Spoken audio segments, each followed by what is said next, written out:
Hello po, what's up sa inyong mga peps? Magandang umaga sa atin at magandang tanghali at magandang gabi sa iba po natin dyan.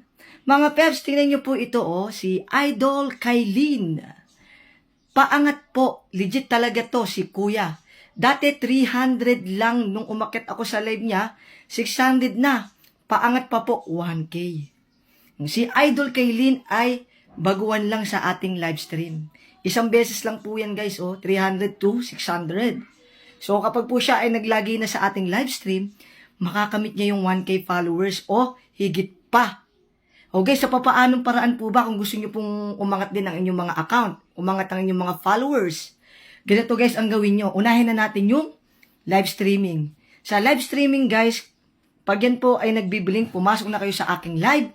Tapos dito sa akin live, kung ano po yung sasabihin ko, yun po yung sundin ninyo. Para po, mabilis pong umangat ang inyong mga followers. Napakadami pong pwedeng gawin doon sa aking live stream. Sinasabi ko naman po yun.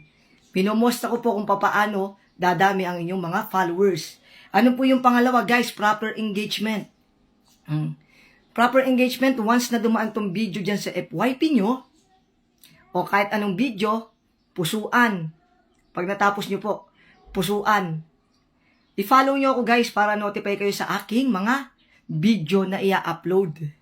Diyan sa comment section, diyan po nagsisimulaan lahat. Lahat po na nag-comment po dyan, makipag-engage kayo dyan.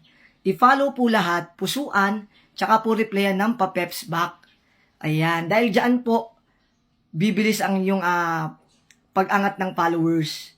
After nun guys, add to favorites tsaka po i-repost. Once na in-repost guys, marami po ang makakakita, marami po kayong magiging kaibigan. Ayun lamang po guys, and thank you, God bless.